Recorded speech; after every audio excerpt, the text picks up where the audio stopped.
Viewers break तो बाद तुहाडा सारिਆਂ ਦਾ स्वागत है। डॉक्टर साहब ਹੁਣ ਗੱਲ ਕਰੀਏ ਅਸੀਂ ਭਾਰਤ ਦੇ ਵਿੱਚ ਜਿਹੜੀ ਹੁਣ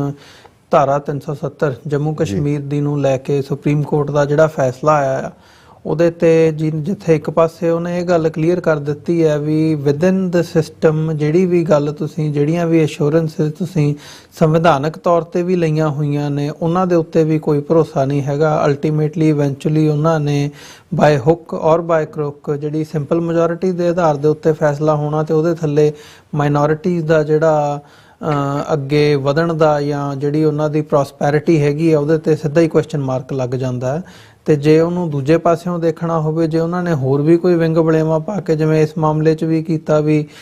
ਜੰਮੂ ਕਸ਼ਮੀਰ ਦੀ ਜਿਹੜੀ ਉੱਥੇ ਦੀ ਆਪਣੀ ਉਹਨਾਂ ਦੀ ਜਿਹੜੀ ਹੈਗੀ ਹੈ ਅਸੈਂਬਲੀ ਉਹਨੂੰ ਸਰਪਾਸ ਕਰਦਿਆਂ ਗਵਰਨਰ ਰਾਹੀਂ ਕਰਕੇ ਜੀ ਠੀਕ ਹੈ ਜੀ ਕਰ ਸਕਦੇ ਹਾਂ ਤੇ ਹੁਣ ਸੁਪਰੀਮ ਕੋਰਟ ਨੇ ਵੀ ਉਹਦੇ ਤੇ ਮੋਹਰ ਲਾ ਦਿੱਤੀ ਹੈ ਜੀ। ਸੋ ਇਹਦਾ ਜਦੋਂ ਅਸੀਂ ਪੰਜਾਬ ਦੇ ਕੰਟੈਕਸਟ ਦੇ ਵਿੱਚ ਦੇਖਦੇ ਹਾਂ ਵੀ ਅਸੀਂ ਹੁਣ ਜੇ ਘੱਟ ਗਿਣਤੀਆਂ ਹਾਸ਼ੀਏ ਤੇ ਧੱਕੀਆਂ ਗਈਆਂ ਨੇ ਜਿਹੜੀ ਮੈਜੋਰਿਟੀ ਹੈ ਉਹ ਜਿਹੜੀਆਂ 3-4 ਸਟੇਟਾਂ ਇਹਨਾਂ ਦੀਆਂ ਕਾਊ ਬੈਲਟ ਦੀਆਂ ਹੈਗੀਆਂ ਨੇ ਜੇ ਉਹਨਾਂ ਦਾ ਹੀ ਮੈਜੋਰਿਟੀ ਰਹਿਣੀ ਹੈ ਉਹਨਾਂ ਨੇ ਹੀ ਐਮਪੀ ਬਣ ਕੇ ਵੱਡੀਆਂ ਸੀਟਾਂ ਪਾਰਲੀਮੈਂਟ ਦੇ ਵਿੱਚ ਜਾਣੀਆਂ ਨੇ ਤੇ ਇਵੈਂਚੁਅਲੀ ਡਿਸਾਈਡ ਵੀ ਉਹਨਾਂ ਨੇ ਕਰਨਾ ਵੀ ਜਿਹੜੀ ਸਾਰੀ ਪਾਲਿਸੀ ਹੈ ਉਹ ਕਿਸ ਕਿਸਮ ਦੀ ਰੱਖਣੀ ਹੈ ਤੇ ਕੀ ਉਹਦੇ 'ਚ ਸਹੀ ਹੈ ਤੇ ਕੀ ਗਲਤ ਹੈ ਲੀਗੈਲਿਟੀ ਤੇ ਇਵੈਂਚੁਅਲੀ ਇੱਥੇ ਆ ਜਾਂਦੀ ਹੈ।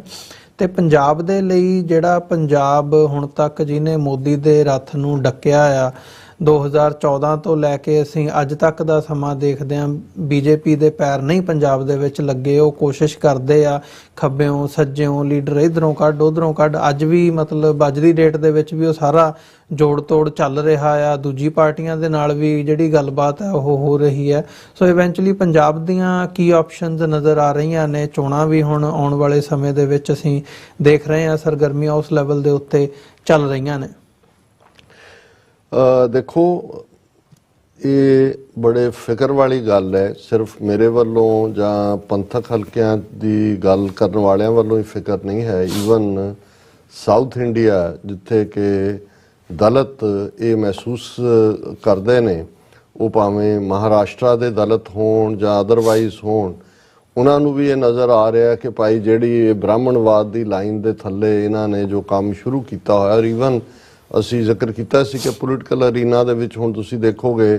ਕਿ ਈਵਨ ਮੱਧ ਪ੍ਰਦੇਸ਼ ਔਰ ਗੁਜਰਾਤ ਔਰ ਰਾਜਸਥਾਨ ਜਿਨ੍ਹਾਂ ਦੇ ਵਿੱਚ ਰਾਜਪੂਤ ਚੀਫ ਮਿਨਿਸਟਰ ਸੀ ਉਹਨਾਂ ਨੇ ਕਿਵੇਂ ਈਵਨ ਜਿਹਨੂੰ ਸੋਸ਼ਲ ਇੰਜੀਨੀਅਰਿੰਗ ਇਹ ਕਹਿੰਦੇ ਨੇ ਉਹਦੇ ਥੱਲੇ ਜਿਹੜੇ ਵੀ ਕੋਈ ਚੈਲੰਜ ਕਰ ਸਕਦੇ ਨੇ ਅਥਾਰਟੀ ਨੂੰ ਉਹਨਾਂ ਨੂੰ ਪਾਸੇ ਕਰ ਦਿੱਤਾ ਹੈ। ਜਿਵੇਂ ਰਾਜਸਥਾਨ ਦੇ ਵਿੱਚ 17-18 ਸਾਲ ਤੋਂ ਚੀਫ ਮਿਨਿਸਟਰ ਸ਼ਿਵਰਾਜ ਸਿੰਘ ਚੌਹਾਨ ਪਾਸੇ ਕਰਕੇ ਉਹਦੀ ਥਾਂ ਤੇ ਯਾਦਵ ਲੈ ਆਂਦਾ ਹੈ। ਰਾਜਸਥਾਨ ਦੇ ਵਿੱਚ ਜਿਹੜੇ ਨਾ ਹੀ ਰਾਜਪੂਤਾਨਾ ਸੀ ਜਿਹਦਾ ਰਾਜਪੂਤਾਂ ਦੀ ਸਟੇਟ ਉੱਥੇ ਅਸ਼ੋਕ ਗਹਿਲਟ ਹੋਏ ਹੋਣ ਜਾਂ ਪਹਿਲਾਂ ਵਸੁੰਧਰਾ ਰਾਜੇ ਹੋਏ ਰਾਜਪੂਤਾਂ ਦਾ ਉਹਦੀ ਥਾਂ ਤੇ ਉਹਨਾਂ ਨੇ ਕੋਈ ਅਨਨੋਨ ਸ਼ਰਮਾ ਲਿਆ ਕੇ ਬਿਠਾ ਦਿੱਤਾ। ਸੋ ਇੱਕ ਪਾਸੇ ਸੋਸ਼ਲ ਇੰਜੀਨੀਅਰਿੰਗ ਦੇ ਨਾਂ ਥੱਲੇ ਤਾਂ ਉਹਨਾਂ ਨੇ ਉਹ ਟੁਚੇ ਖੜੇ ਕੀਤੇ ਨੇ ਜਿਨ੍ਹਾਂ ਰਾਹੀਂ ਕਿਉਂਕਿ ਰਾਹੁਲ ਗਾਂਧੀ ਨੇ ਜਾਂ ਈਵਨ ਬਿਹਾਰ ਦੇ ਅਲਾਇੰਸ ਦੇ ਵਿੱਚ ਇੱਕ ਸਵਾਲ ਇਸ ਵਾਰ OBC ਦੀ ਰਿਜ਼ਰਵੇਸ਼ਨ ਦਾ ਵੀ ਚੁੱਕਿਆ ਗਿਆ ਸੀ ਜ਼ਾਤ ਆਧਾਰਿਤ ਜਿਹੜੀ ਸੈਂਸਸ ਹੈ ਉਸ ਦਾ ਵੀ ਚੁੱਕਿਆ ਗਿਆ ਸੀ। ਸੋ ਇਸ ਸਾਰੇ ਨੂੰ ਇੱਕ ਪਾਸੇ ਤਾਂ ਉਹ ਸੋਸ਼ਲ ਇੰਜੀਨੀਅਰਿੰਗ ਦੇ ਨਾਂ ਥੱਲੇ ਜਿਹੜਾ ਉਹਨਾਂ ਦਾ ਮਨੂਵਾਦ ਦਾ ਏਜੰਡਾ ਜਿਹੜਾ ਉਹਨਾਂ ਨੇ ਲਾਗੂ ਕਰਨਾ ਉਸ ਦੇ ਲਈ ਉਹਨਾਂ ਨੇ ਗਰਾਊਂਡ ਤਿਆਰ ਕੀਤੀ ਹੈ। ਪੋਲੀਟੀਕਲੀ ਉਹਨਾਂ ਨੇ ਸੋਲਿਡ ਕੀਤਾ ਕਨਸਟੀਟਿਊਸ਼ਨਲੀ। ਹੁਣ ਜਿਹੜਾ ਇੰਡੀਅਨ ਕਨਸਟੀਟਿਊਸ਼ਨ ਹੈ ਜਦੋਂ ਅਸੀਂ ਦੇਖਦੇ ਹਾਂ ਉਸ ਨੂੰ ਉਹਦਾ ਜਿਹੜਾ main spirit of the constitution ਸੀ ਬਣਾਉਣ ਵੇਲੇ ਉਹ ਇੱਕ ਯੂਨਿਟਰੀ ਸਟੇਟ ਬਣਾਉਣ ਦੀ ਨਹੀਂ ਸੀ। ਫਿਰ ਤਾਂ ਕਮਿਊਨਿਸਟਾਂ ਦੀ ਤਰ੍ਹਾਂ ਕੋਈ ਸਟੇਟ ਖੜੀ ਕਰ ਲੈਂਦੇ ਫੈਡਰਲ ਢਾਂਚਾ ਸੀ। ਇਹੀ ਕਾਰਨ ਹੈ ਕਿ ਜਦੋਂ ਡਿਵੀਜ਼ਨ ਹੋਈ ਕਿ ਸਟੇਟਸ ਦੀਆਂ ਕੀ ਪਾਵਰਸ ਨੇ ਫੈਡਰਲ ਦੀਆਂ ਕੀ ਪਾਵਰਸ ਨੇ ਫਿਰ ਰੈਜ਼ੀਡੂਅਲ ਪਾਵਰਸ ਦੀ ਵੀ ਗੱਲ ਆਈ ਤੇ ਉਹਦੇ 'ਚ ਇਸ ਗੱਲ ਨੂੰ ਯਕੀਨੀ ਬਣਾਇਆ ਗਿਆ ਸੀ ਕਿ ਵੀ ਅਲਟੀਮੇਟਲੀ ਜਿਹੜੀਆਂ ਸਟੇਟਸ ਨੇ ਉਹ ਆਟੋਨਮਸ ਯੂਨਿਟ ਵਾਂਗ ਆਪਰੇਟ ਕਰਨਗੀਆਂ ਔਰ ਉਹਨਾਂ ਦੇ ਜਿਹੜੀ ਹੈ ਆਜ਼ਾਦਾਨ ਇਸੇ ਲਈ ਲਾ ਐਂਡ ਆਰਡਰ ਦੀ ਪ੍ਰੋਬਲਮ ਸਟੇਟ ਦਾ ਜਿਹੜਾ ਸਬਜੈਕਟ ਹੈ ਉਹਨਾਂ ਨੇ ਕਰਨਾ ਉਹਦੇ 'ਚ until unless chief minister state ਦਾ ਡਿਮਾਂਡ ਨਾ ਕਰੇ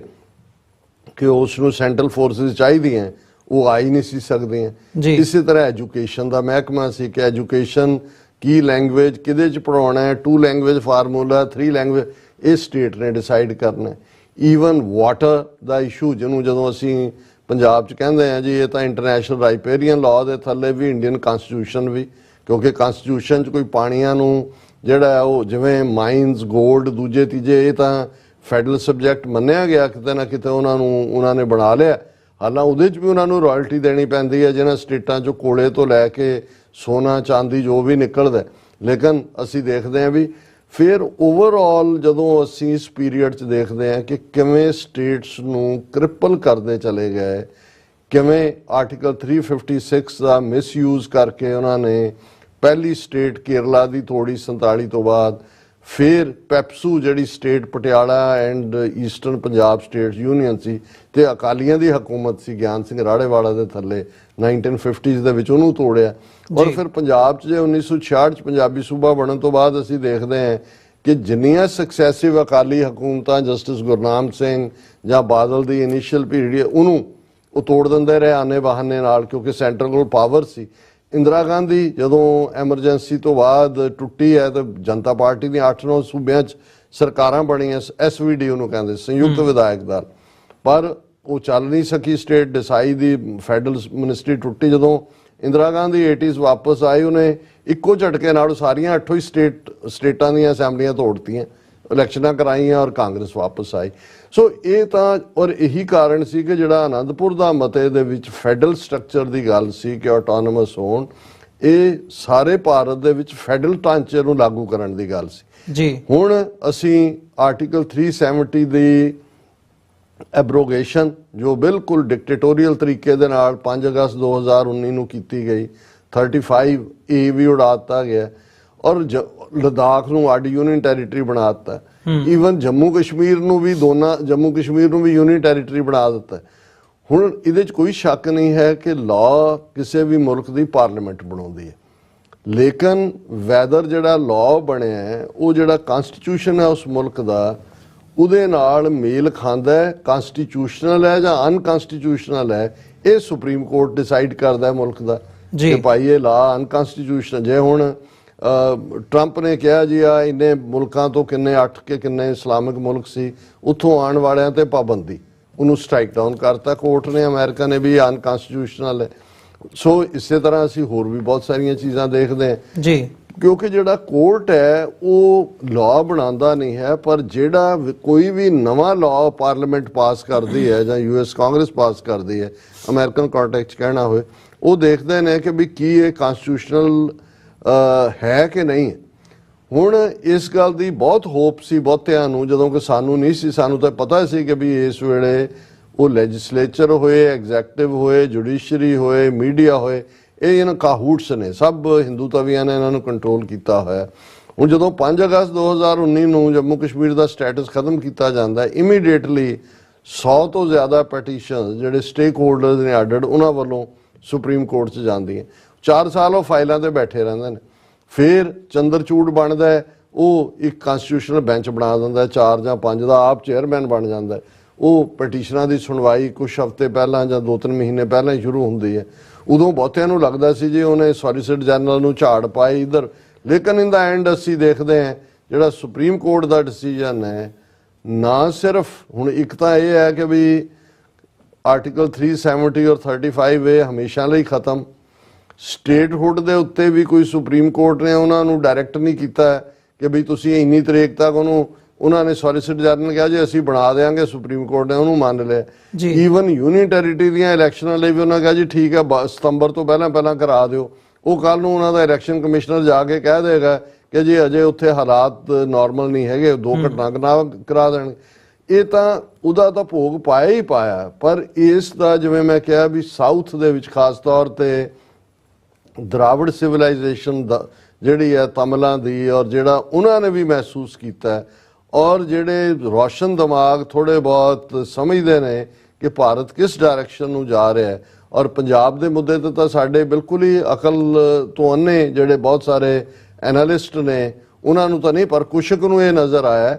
ਕਿ ਭਾਈ ਇਹ ਤਾਂ ਗੱਲ ਉਸ ਪਾਸੇ ਵੱਲ ਚਲੀ ਗਈ ਕਿ ਜਿਹੜੀਆਂ ਪਾਵਰਸ ਈਵਨ ਕਨਸਟੀਟਿਊਸ਼ਨ ਨੇ ਦਿੱਤੀਆਂ ਹੋਈਆਂ ਨੇ ਸਟੇਟਸ ਨੂੰ ਜੀ, ਸੁਪਰੀਮ ਕੋਰਟ ਦੇ ਇਸ ਡਿਸੀਜਨ ਨੂੰ ਜਦੋਂ ਤੁਸੀਂ ਦੇਖਦੇ ਹੋ ਤੇ ਸੁਪਰੀਮ ਕੋਰਟ ਦਾ ਇਹ ਕਹਿਣਾ ਕਿ ਵੀ ਜੇ ਅਸੈਂਬਲੀ ਫੰਕਸ਼ਨ ਨਹੀਂ ਕਰ ਰਹੀ ਸਟੇਟ ਦੀ,